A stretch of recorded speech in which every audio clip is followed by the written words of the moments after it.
한국 역사상 많은 위기가 있었지만 그 중에도 가장 처참했던 그런 사건은 바로 1950년 6.25 전쟁이었을 것입니다.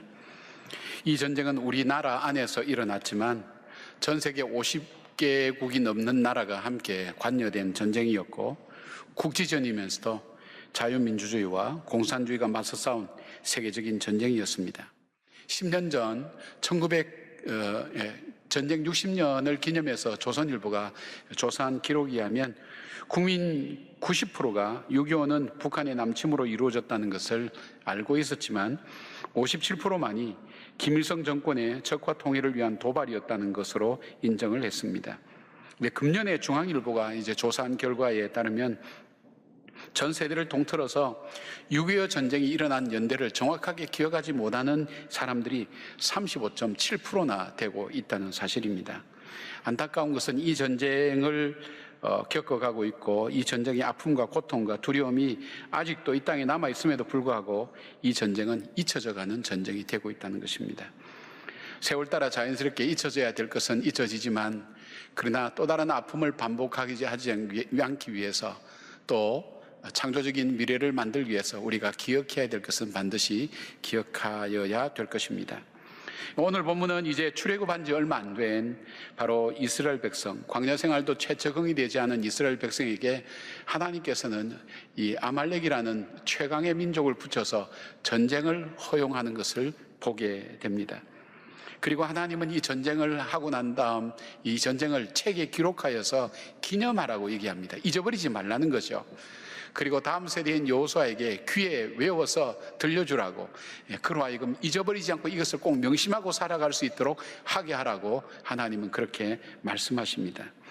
하나님께서는 이 아말렉과의 전쟁을 통해서 이제 막 출애굽한 이스라엘 백성에게 들려주고 싶었던 메시지가 무엇이었을까요? 혹시 이 메시지를 우리가 안다면 일제 36년 동안에도 믿음을 지키고 살아둔 이 민족이 이토록 참혹하고 어려운 고통을 겪은 그 이유도 우리가 혹시 알 수 있을까요?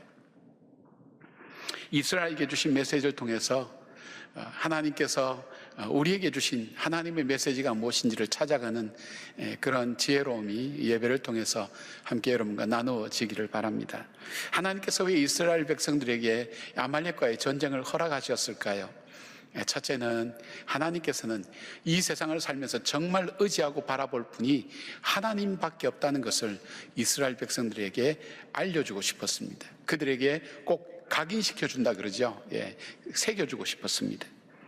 하나님께서는 이 세상에서 진정 믿고 바라보아야 될 것이 무엇인가 하는 것을, 그 가치를 일러주기 위해서 다양한 방법으로 이스라엘 백성에게 말씀하셨습니다마는, 가끔은 하나님께서 전쟁이라는 이것을 허용하셔서 이스라엘 백성들 속에 하나님의 교훈을 알려주는 경우가 있었습니다.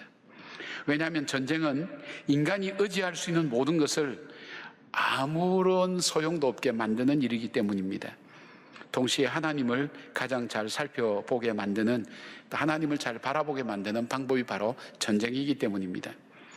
하나님은 이스라엘 백성을 출애굽시켜서 광야로 몰아넣으시고 구름 기둥과 불 기둥으로 매일매일 인도해 주셨습니다. 홍해에서 이스라엘 백성이 보는 앞에 애굽의 군대가 얼만큼 처참하게 죽는가 하는 것도 하나님 보여주셨습니다. 마라에서 먹을 수 없는 쓴물을 달게 만들어도 주셨고, 그리고 만나와 메추라기를 통해서 매일매일 먹을 양식도 공급해 주셨습니다. 르비딤에서는 반석을 쳐서 물을 먹게 해주셨습니다. 그런데 그들 속에 남아있는 것을 보면 하나님께서 원하시는 모습이 아니었습니다.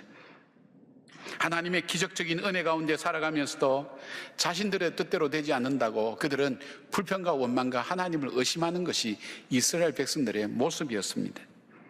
이러한 이스라엘 백성들에게 하나님은 아말렉과의 전쟁을 허용하신 것입니다. 그들에게 정말 중요하다고 광야 생활이 중요하다고 생각한 것이 이 먹는 것, 이 음식과 그리고 물이었습니다. 이것 때문에 그들은 불평했고 원망했습니다. 이것이야말로 이 광야 생활을 살아가는데 가장 중요하고 소중한 것이라고 그들은 생각하고, 이것이 공급되지 않을 때 불평하고 원망하고 하나님 자신조차 의심하는 그런 일들을 했습니다. 그러나 전쟁이 일어났을 때 그들에게 정작 필요한 것은 그들이 평소에 중요하고 생각했던 먹을 양식이나 그리고 물보다도 더 중요한 것이 있다면 단 한 가지, 목숨만 살기 위하여 구걸할 수밖에 없는 현실들을 그들은 절감하게 되었습니다.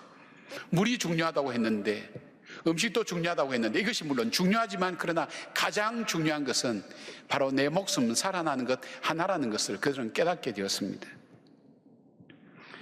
그들이 아말렉과의 전쟁에 직면하고 나서야 정작 필요한 것이 무엇인가를 알게 되었습니다. 이 광야의 이 생활 속에서, 아무도 의지할 수 없는 곳에서 정말 그들이 바라볼 것은 자기들의 능력도 아니요 주변 환경도 아니라 정말 하나님밖에 없다는 것을 그들은 절감하게 되었습니다. 그리고 그들은 불평을 내려놓고, 그리고 그들의 이 의심과 그들의 원망을 내려놓고 하나님을 다시 바라보기 시작합니다. 하나님만 의지하기 시작합니다. 하나님, 우리가 진정 바라볼 분은 하나님밖에 없습니다. 그렇게 불신을 내려놓고 하나님만 의지하게 되는 바로 그런 일들을 경험하게 됩니다. 1950년 6월 25일 새벽 4시에 소련제 탱크를 앞세우고 38선 전 지역에서 북한의 남침은 시작되었습니다. 당시 북한군은 14만 5천 명 정규군이 있었고, 소련의 지원을 받는 탱크 150대, 대포 600문, 항공기 160대 등으로 기습 공격했습니다. 당시 남한에는 단 한 대의 탱크도 없었습니다. 22대의 공군 연습기와 해군에서 쓰는 벼 몇 척이 있을 뿐이었습니다. 전쟁 발발 3일 만에 북한군은 서울을 점령하고 한 달 만에 거의 부산만 남기고 남한 전역을 다 점령하게 되었습니다. 낙동강 전선이 형성되어서 겨우 방어만 하고 있었습니다. 이제 남한은 정말 풍전등화처럼 미래를 알 수 없는 하루하루를 지내고 있었습니다. 그때 부산에 피난 온 사람들과 기독교인들과 초량교회 교인들이 중심이 되어서 8월 30일, 1950년 8월 30일 구국기도회가 열리게 되었습니다. 6월 25일자 국민일보에 보니까 정말 이때는 회개의 말씀이 선포되었고, 온 사람들이 마음을 다해 회개하며 하나님 앞에 부르짖었다고 그렇게 이야기했습니다. 광복후 한국교회는 교권 다툼으로 혼란스러운 시간을 보냈기 때문입니다. 박영영 목사님은 이렇게 설교했다고 합니다. 신사참배로 우상 앞에 머리를 숙인 것은 하나님께 용서받기 어려운 죄악이며, 해방 후 신앙의 자유가 회복되었을 때에도 죄에 대한 반성과 통회에 대한 태도가 희미해 사분오열되었고, 교회의 혼란이 심해졌다고 그렇게 간절히 애타게 외치면서 하나님만 바라보도록 설교했다고 합니다. 일주일 정도 하기로 했던 기도회는 9월 15일 정도에 마무리되었습니다. 새벽마다, 아침마다, 저녁마다, 매 시간마다 회개하며 뜨겁게 모였던 모든 기독교인들이 함께 주님 앞에 간절히 기도했습니다. 그래서 9월 15일 날 기도회가 마쳤는데, 그날은 인천 상륙작전에 성공했다고 호회가 뿌려진 날이기도 했다고 합니다. 해방의 감사와 은혜로 하나가 되어야 마땅한 이 백성이 서로 다투며 싸웠습니다. 자기의 공로로 되었다고 교만해지고 자기 이익을 따라 사람들은 서로 양보하지 않고 다투었습니다. 초량교회 구국기도회가 의미가 있는 것이 무엇입니까? 여러 군데서 기도회가 많이 일어났지만 이 기도회는 한국에 대표하는 구국기도회로서 가장 절체절명의 위기 속에 하나님 앞에 모든 것 내려놓고 하나님만을 바라보고, 하나님께 우리의 구원이 있다고, 하나님께서 우리를 구원해 주실 수 있다고 간절하게 회개하며 부르짖으며 하나님을 찾았던 예배이기 때문입니다. 그런데 참 재밌는 것은 이 예배 때 흘렸던 눈물의 회개와 그리고 하나님만을 바라봤던 그 믿음이 전쟁 후에 폐허가 된 이 땅에 그들은 절망하지 않고 그 폐허 속에서 하나님만을 바라보며 소망의 역사를 다시 써갔던 일들이 일어났던 것을 보게 됩니다. 그 회개가, 그 눈물이 결코 헛된 것이 아니었습니다. 하나님만 바라볼 때 하나님은 그 백성을 긍휼히 여기시고 그 복을 함께 회복시켜 주셨다는 사실입니다. 하나님께서 우리에게 이 전쟁을 통해서 우리에게 주시는 메시지가 뭘까요? 여러분, 우리가 바라볼 분은 하나님밖에 없다는 것, 그 믿음을 다시 붙들고 다시 일어서서 하나님 앞으로 나가는 우리 모두가 되기를 바랍니다.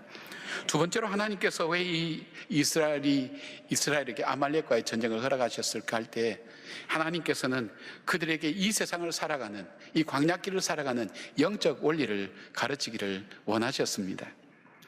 불평과 원망과 하나님을 의심하던 이스라엘 백성은 하나님의 말씀을 따르기 시작했습니다. 그런데 하나님의 방법은 자기들이 이해하지 못할 방법이었습니다. 그래서 무엇인가 하면 바로 그들이 전쟁을 칠 준비를 하거나 전략을 세워야 될 텐데 전략이 없었습니다.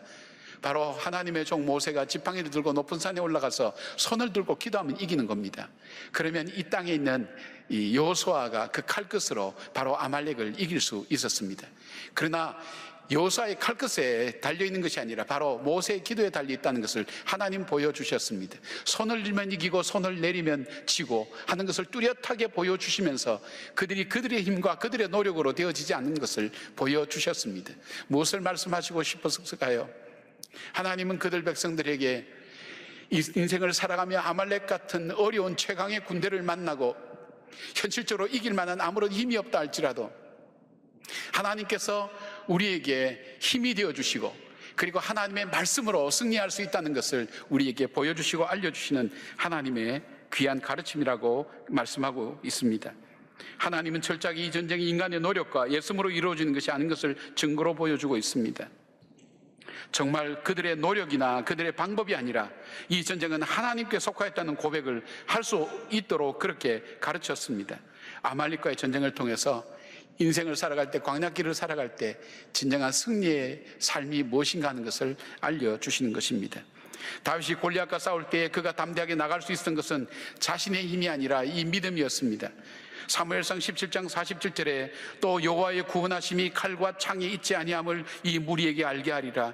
전쟁은 여호와께 속한 것인즉 그가 너희를 우리 손에 넘기리라 하셨느라 고 외쳤습니다. 이스라엘 백성들이 이걸 잊어버리고 싶지 않았습니다. 우리의 창과 칼이 우리를 구원하는 것이 아니라고, 이스라엘만큼 전쟁을 많이 치르는 나라에게 그들에게 창과 칼이 필요하다면 얼마나 많이 필요했겠습니까? 그들이 우리에게 진정 우리를 승리하게 하는 것은 칼과 창에 있지 않고 바로 하나님을 의지할 때 있다고, 하나님을 의지함에 있다는 것을 그들이 노래를 만들어서 부르기 시작했습니다.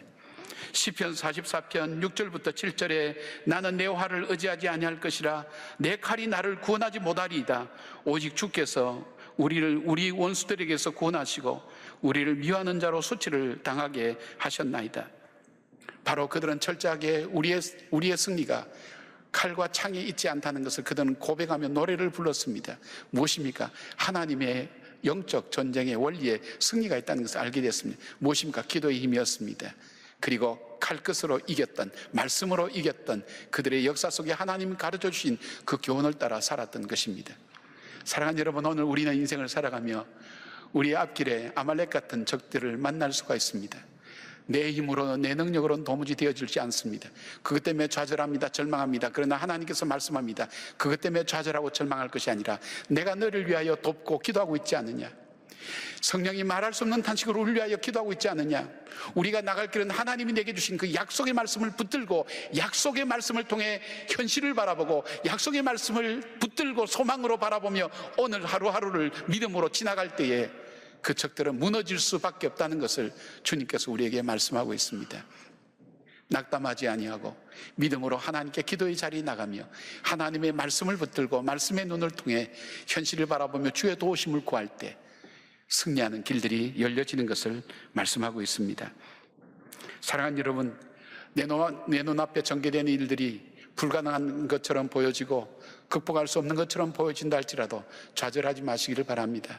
주님께서 이 아말렉과의 전쟁을 통해서 하나님 이스라엘 백성들이 하나님의 백성으로 살아가기 위한 귀중한 교훈을 그들에게 새겨주셨습니다. 그 교훈은 오늘 우리에게도 동일하게 주님께서 말씀하십니다. 낙심하지 말라고, 염려하지 말라고. 그리고 그 보이는 그 현상 그 너머에 계신 바로 그 하나님의 방법으로, 하나님의 역사하심으로 이겨나갈 수 있음을 말씀해 주고 있습니다. 그 승리의 영적 원리를 설명해 주고 계신 것입니다. 사랑하는 여러분, 인생 자체가 전쟁이라고 하는 분들이 많습니다. 이 인생에는, 전쟁에는 반드시 승패가 갈리게 되어 있습니다. 승리하기 위해서는 어떻게 살아야 될까요? 내가 살아남는 것이 중요한 것이 아니라 그리스도인으로 살아남기 위해서 어떻게 살아야 될까요? 바로 영적인 무기를 사용하시길 바랍니다. 기도의 자리에 다시 나오시길 바랍니다. 그리고 말씀을 가지고 현실을 바라보며 말씀의 비전을 붙들고 이 어려움을 한 걸음 한 걸음 이겨나가는 우리 모두가 되기를 바랍니다. 세 번째로 하나님은 이스라엘 백성들에게 이 전쟁을 통해서 전하시고자 하는 말씀이 뭐였습니까? 너에게는 사명이 있다는 것을 전하고 싶었습니다. 14절 말씀 보니까 여호와께서 모세에게 이르시되 이것을 책에 기록하여 기념하게 하고 여호수아의 귀에 외어 들리라. 내가 아말렉을 없이하여 천하에서 기억하지 못하게 하리라. 그렇게 되어 있습니다. 하나님께서는 이스라엘 백성이 가나안 땅에 무사히 도착하는 것을 원하셨습니다. 그러나 그것보다 더 원하신 것이 있다면 하나님은 가나안 땅에 이 백성이 들어가서도 복받는 백성으로 살아가기를 하나님은 더 원하셨습니다. 신명기서 보면 하나님 마음을 잘 알 수가 있습니다. 너희들이 저 땅에 들어가면 너희들 스스로 노력하고 애썼다고 내 능력이 이런 일을 이루었다고 절대 그렇게 생각하지 마라. 하나님의 능력이, 하나님께서 그 능력을 너에게 주셔서 너가 그것을 감당할 수 있게 했다는 것을 기억하고 있지 말라고. 그리고 그 땅에 가서 우상을 섬기지 말고 하나님을 섬기고 바라볼 때에 바로 그 하나님 너에게 복 주시고 너에게 예배하신 이 땅 속에서 아름답게 살게 하고 너희들로 하여금 축복의 통로가 되게 하겠다고 주님 그렇게 말씀하셨습니다. 바로 그 백성은 단순히 가나안 땅에 들어가서 편안하게 사는 백성이 아니라 그 땅에 들어가서 하나님의 나라를 이루며 하나님의 의와 희락과 화평, 하나님의 통치를 이루며 그 축복이 그들만의 축복이 아니라 열방으로 흘러나가는 그런 축복이 되는 민족으로 살기를 하나님 원하셨던 것을 보게 됩니다. 왜 이렇게 당부하실까요? 우리는 살아가면서 눈에 보이는 현실과 현상을 통해서 하나님이 살아계신 것과 하나님께서 내 인생 속에 행하시는 것을 우리는 쉽게 잊어버리기 때문입니다. 신명기 8장 17절부터 19절까지 한번 읽어드리겠습니다. 그러나 내가 마음에 이르기를 내 능력과 내 손의 힘으로 내가 이 재물을 얻었다 말할 것이라. 내 하나님 여호와를 기억하라. 그가 내게 재물 얻을 능력을 주셨음이라. 이같이 하심은 내 조상들에게 맹세하신 언약을 오늘과 같이 이루려 하심이니라. 내가 만일 내 하나님 여호와를 잊어버리고 다른 신들을 따라 그들을 섬기며 그들에게 절하면 내가 너에게 증거하노니 너희가 반드시 멸망할 것이라. 하나님이 이 메시지를 이스라엘 백성이 잊지 않도록 전쟁이라는 뼈아픈 경험을 통해서 그들의 마음속에 새겨주시고 그것뿐 아니라 그것을 기록하여 기억하게 하셨고 여호수아에게 차세대 리더였던 여호수아에게 하나님께서 반드시 일을 행하시고 그리고 하나님께서 행하셨다는 것을 외워서 그들에게 들려지고 잊혀지지 않도록 만들라고 했다는 것입니다. 증가한다는 것입니다. 여러분, 우리는 자녀들에게 좋은 것을 주기 위해서 많이 노력합니다. 가능하면 이 자녀들이 고생하지 않고, 우리는 고생했지만 고생하지 않고 그들에게 좋은 조건과 상황을 물려주어서 저들이 인생을 살 때 고달프게 살지 않고 행복하게 살기를 원하는 것이 모든 부모의 동일한 마음입니다. 그러나 여러분, 여기서 혹시 돈이 많으신 분이 있습니까? 넉넉하게 있는 분이 있습니까? 여러분이 넉넉하다고 해서 걱정이 없던가요? 염려가 없던가요? 우리 자녀들이 많은 돈을 받는다고 그들이 정말 행복하게 살까요? 많은 지식이 있다고 정말 저들이 평안하게 살까요? 솔로몬은 그 지식이 자기를 피곤하게 만든다고 했습니다. 좋은 위치에 높은 자리에 있다고 그 자리가 정말 그들의 행복의 위치를 만들까요? 여러분, 우리 인생 자체가 그렇지 않지 않습니까? 고난과 시련을 피해갈 수 없는 것이 우리 인생입니다. 그렇다면 우리 자녀들에게 정작 가르치고 물려줘야 될 일이 있다면 내가 내 삶의 어려움을 겪어오면서 그 하나님으로 인하여 일어설 수 있었던 일들, 하나님으로 인하여 내가 받았던 그 은혜를 그들에게 전해주는 것이 더 현명한 지혜로운 현실적인 방법이 아닐까요? 고난을 분별할 줄 아는, 이 세상을 분별할 줄 아는 지혜, 이 고난 앞에 맞서서 그 고난을 이겨낼 힘과 능력을 길러갈 수 있도록 그들을 가르치고 그들에게 지혜를 가르치는 것이 훨씬 더 지혜로운 부모의 모습이 아닐까요? 한번 현실적으로 생각해 보십시오. 인생이 돈이 많다고, 지식이 많다고, 높은 지혜 있다고 고난과 어려움을 피해갈 수 있는 것은 인생이 아닙니다. 그렇다면 우리는 하나님께서 말씀하신 것처럼 하나님의 영적인 무기를 가지고 그 무기를 가지고 현실 앞에 이겨나가며 그들이 풍요로울 때도 복되게 살고 어려울 때도 비굴하지 않고 지혜롭게 살아갈 수 있는 우리의 자녀들로 길러가는 것, 그것이 중요한 것이 아니겠습니까? 바로 하나님께서 그 땅에 들어가서 그 사명을 잃어버리지 않도록 우리에게 새겨주시는 말씀인 것입니다. 우리가 2차 대전이 지나고 식민지에서 독립된 나라 중에 외국을 오히려 도와주고 풍요로운 나라는 대한민국 한 나라밖에 없다고 합니다. 그러면 여러분, 이 남한만 남은 이 좁은 땅덩어리가 세계 무역 10위 안에 들어가고 또 뭡니까? 하여튼 세계에서 바라보는 그런 나라가 되었습니다. 우리가 외국 나가보면 우리나라가 정말 잘 살고 있습니다. 그 잘 삶이 무슨 뜻일까요? 너희들이 정말 이 땅을 살면서 썩어질 육체를 위해서 풍성하게 재미있게 즐겁게 잘 살아라. 그것이 하나님의 궁극적인 목적일까요? 우리의 삶의 목적일까요? 우리에게는 미션이 있지 않을까요? 사명이 있지 않을까요? 그것이 너희들만의 축복이 아니라 바로 이 복음이 나누어지고 함께 할 수 있는 바로 그런 세상을 살도록 주님께서 우리에게 말씀하지 않을까요? 그 사명을 우리 세대에 주셨다는 것입니다. 이 사명을 감당하도록 하나님께서 말씀해 주셨다는 것입니다. 가난할 때를 멋지게 살아가는 삶, 풍요로울 때는 풍요로움을 멋지게 누리며 살아가는 삶, 그것이 바로 사명자다운 삶이 아니겠습니까? 6.25 전쟁 70주년 옅어지는 기억이라는 그 중앙일보 기획 기사를 보게 될 때 거기에서 6.25 하면 무엇이 떠오르느냐 하는 질문을 했는데 여러 가지 있지만 대표적인 질문이 60대는 바로 이 굶주림에 대한 기억을 했습니다. 20대는 이산가족에 대한 기억을 했다고 합니다. 여러분, 이것이 우리가 6.25를 생각할 때 우리의 생각, 여러분은 지금 6.25 하면 무슨 생각이 떠오릅니까? 근데 우리가 기억해야 될 가장 중요한 것이 있다면 자유가 아닐까요? 이 자유를 위하여 그들은 죽지 않았습니까? 이 자유를 위하여 살지 않았습니까? 자유를 위하여 피를 흘리지 않았습니까? 우리에게 가장 소중한 가치가 있다면 우리의 굶주림보다도 이산가족의 아픔보다도 더 중요한 것이 있다면 우리에게 자유라는 것이 더 중요하지 않을까요?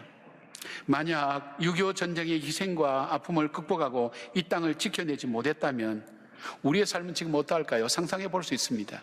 매스컴에서 가끔씩 보도되고 있는 북한의 현실들, 김일성 그 가문의 충성 봉사하기 위해서 전부 다 줄을 서야 되는, 자유를 잃어버리고 상상의 나래도 펴지 못하고 반역하면 고사포로 죽게 되는 그 현실들, 배가 고파서 굶어 죽는 평양 밖의 사람들은 배가 고파서 죽어가는 그 현실들, 그것이 저와 여러분의 지금 현실이라고 생각하면 틀림없습니다. 우리 어린 자녀들은 앵무새처럼 외워야 될 것만 외우며 그들이 사는 세상이 전부인 것처럼 그렇게 살아가는 세상이 되었을 것입니다. 우리가 지금 이렇게 풍요롭게 만든 것이 뭡니까? 자유입니다. 그 자유의 차이입니다. 그들이 이 자유를 지켜내기 위해서 희생하지 않았으면 그런 삶이 없었습니다. 여러분, 자유는 저절로 절대 주어지지 않습니다. 오늘 하나님은 이 아말렉과의 전투를 통해서 하나님께서 이루려고 하는 귀한 삶을 위해서 싸워야 되는 것을 말씀하고 있습니다. 자유를 이루기 위해서 우리는 싸워야 됩니다. 죄와 싸워야 됩니다. 죄의 굴레에서 벗어나기 위해서 우리는 죄와 싸워야 됩니다. 그리고 우리를 묶고 있는 것들로부터 자유롭게 해서 이 자유를 위해서, 이 자유야말로 얼마나 귀중한 가치라는 것을 우리 자녀들에게 가르쳐 주어야 된다는 것입니다. 우리 그리스도인들은 더 나아가서 하나님이 통치하시는 하나님 나라가 어떤 복된 나라인가 하는 것을 우리는 기억하셔야 됩니다. 이 땅에 하나님이 통치하시는 하나님의 나라를 이루는 그 사명이 우리들 속에 있다는 기억을 하셔야 됩니다. 여러분, 오늘 우리가 잊혀져야 될 것이 있지만 기억해야 될 것이 있습니다. 세월이 가도 시대가 가도 우리가 꼭 기억해야 될 것, 우리 자녀들에게 가르쳐야 됩니다. 우리가 지키지 않으면 자녀들이 물어보지 않습니다. 우리가 국경일 때마다 우리가 태극기를 겁니다. 그러면 자녀들이 묻습니다. 엄마, 아빠, 왜 우리 태극기를 걸어요? 또 우리가 6.25 때 하나님께 감사 예배를 드립니다. 왜 우리 6.25를 기억해야 돼요? 물어볼 때 답을 할 수가 있는데 지키지 않으면 애들이 물어보질 않아요. 가르칠 수 있는 기회를 잃어버리는 거예요. 우리가 예배드리면서 하나님 말씀에 대해서 그들에게 가르치고 살아온 역사에 대해서, 심지어는 여러분이 살아오면서 하나님께서 여러분에게 주셨던 그 은혜를 그 자녀들에게 나누지 못한다면 우리는 가장 소중한 것을 우리 자녀에게 나눌 수 없다는 것을 말합니다. 여러분, 우리는 자유의 땅에 살고 있습니다. 자유의 진정한 가치가 얼만큼 소중한 것인가 하는 것을 잃어버리기 전까지는 잘 알지 못합니다. 그것을 잃어보았기에 바로 이 6.25는 그 자유를 얻기 위해서 싸웠던 전쟁인 것을 보게 됩니다. 우리 그리스도인들은 더 넘어서서 그 자유보다 더 소중한 하나님이 통치하시는 하나님 나라가 이루어지는 그 사명을 우리가 가지고 있고, 분단된 나라의 아픔을 겪었던 민족이기에 아픔과 분쟁 중에 있는 전 세계의 나라를 향해 진정한 평화가 어떻게 해서 이루어지는 것인지, 이 전쟁을 통해서 어떻게 화해가 되는 것인지 그것을 이루어주고 전해야 될 사명이 우리에게 있다는 것을 기억하면서 6.25를 잊지 않고 이 전쟁의 교훈을 우리가 잊지 않고 기억하는 우리 모두가 되기를 바랍니다. 하나님의 은혜가 우리 모두에게 함께하기를 축원합니다.